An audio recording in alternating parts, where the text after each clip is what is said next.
They are part of us and we are part of them. We must live with them.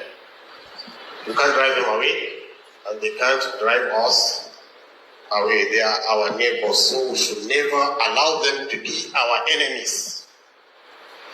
And if by any mistakes, by our actions, we have turned them into enemies, then we are finished. Because our real enemy will use them against us. As your real enemy will use your neighbor against you, and nobody knows your secret more than your neighbor. He knows when you come back and when you go out. So we should never allow herdsmen to be our enemies. Renowned Islamic cleric Sheik Gumi has issued a strong warning to the federal government of Nigeria following reports of United States military airstrikes in Sokoto State. According to Sheik Gumi, allowing the US military to operate on Nigerian soil will not end terrorism. Instead, it risks turning Nigeria into a theater of war, attracting global anti-American forces and deepening the country's already fragile security situation. This warning has triggered intense debate online. Is foreign military intervention helping Nigeria, or are we walking into a trap set by global power politics? And what happens when counter-terrorism is framed along religious lines in a deeply plural nation like Nigeria? First, let's be clear about Sheik Gumi's position. He did not defend terrorists. He did not oppose fighting terrorism. In fact, he affirmed that the fighting terrorism is an Islamic obligation, citing hadith recorded by Al-Bukhari and Muslim, stating that the Prophet, peace be upon him, wished he could annihilate those who spread terror and corruption. However, Gumi drew a sharp line between legitimate self-defense and outsourcing violence to foreign powers with their own agendas.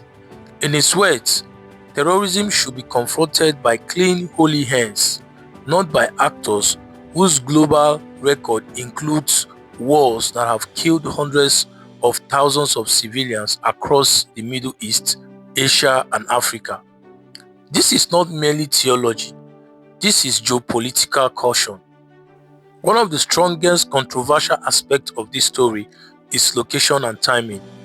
Sokoto State is over 90% Muslim, not historically the epicenter of Nigeria's terror insurgency. Far removed from Maiduguri and the Lake Chad axis, where Boko Haram and ISWAP have been most active, yet the reported airstrike occurred in Sokoto, and according to Gumi, it occurred around Christmas Eve, with narratives suggesting the action was aimed at protecting Christians. This raises uncomfortable questions. Why Sokoto? Why that timing? Why frame counter-terrorism in religious terms? In a country where religious trust is already fragile, these questions matter. Nigeria is not just fighting terrorism. Nigeria is fighting division. When a foreign power frames military action as protecting Christians in a country with Muslims, Christians, traditional believers, deep regional sensitivities, it risks weaponizing identity. Sheik Gumi warned that such framing could polarize community, fuel extremist propaganda, reinforce the false narrative of a religious war. Terrorism thrives on division. Any policy that deepens that division, even unintentionally, strengthens the enemy. No sovereign nation should be a theater of war. This is perhaps the most important warning in Gumi's statement. History is brutally clear about this. Iraq became a theater of war. Syria became a theater of war. Libya became a theater of war. Afghanistan became a theater of war. In each case, foreign military intervention was justified as fighting terror. Local sovereignty was weakened. Militias multiplied. Civilian suffering exploded. Sheik Gumi's fear is simple. Once Nigeria becomes a battlefield for global rivalries, the the violence will no longer be under Nigerian control, and once that happens, it is almost impossible to reverse. Gumi made one of his most controversial but thought-provoking claims here. He argued that terrorists don't fight terrorists in truth, they only kill innocent people and pursue ulterior motives. This reflects a broader critique of modern warfare. Bombs rarely kill ideology. Airstrikes rarely dismantle recruitment networks. Civilian casualties often create new territories. Dropping bombs may look decisive, but without intelligence-led ground operations, economic reconstruction, justice for victims, community trust, terror simply mutates. Another controversial element of Gumi's reaction was his suggestion that Nigeria should seek assistance from China, Turkey, and Pakistan. This is not about morality, it is about strategic alignment. These countries, he argued, provide military training and equipment and avoid religious framing of conflict.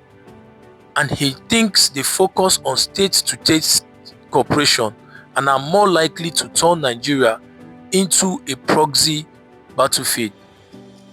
Whether one agrees or not, the underlying message is this: Nigeria must choose partners who strengthen sovereignty, not erode it. Perhaps the most uncomfortable truth Gumi raised is this: Nigeria does not lack manpower. Nigeria does not lack soldiers. Nigeria does not also lack intelligence potential. What Nigeria lacks is political will, accountability, proper equipment welfare for troops, strategic coherence. As Gumi put it, dropping a few bombs here and there cannot tackle the menace of terrorism in Nigeria. If Nigeria is serious, it should invest in its own military and secure its border.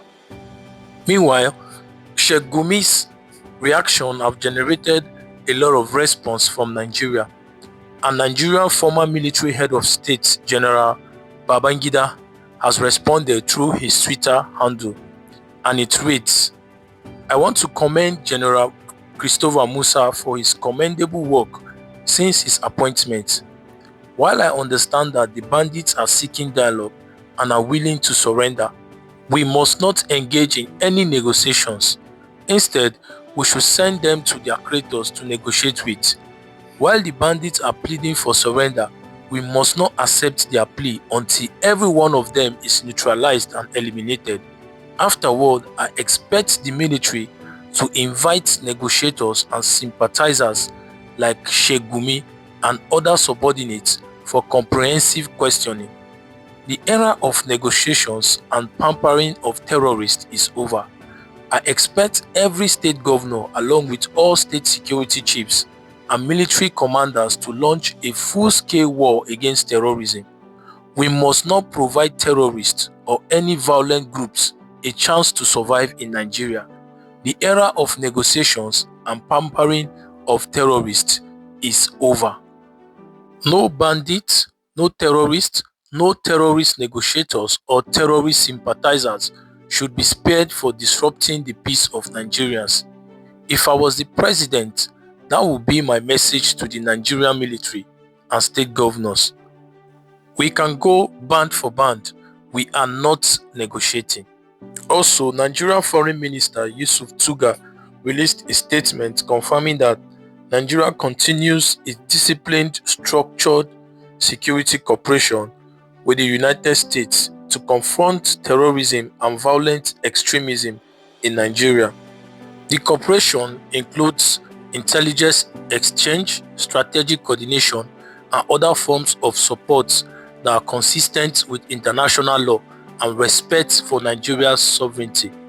Nigeria emphasized that its counter-terrorism actions will prioritize protection of civilians, national unity, and respect for the rights and dignity of all citizens, regardless of religion or ethnicity. The Foreign Affairs Minister also noted that this cooperation has already led to precision hit on terrorist targets in northwestern Nigeria, carried out with intelligence contributions from both sides.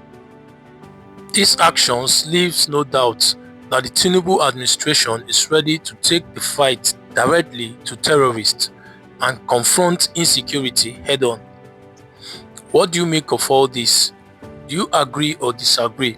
Let us know your thoughts in the comment section. Thank you.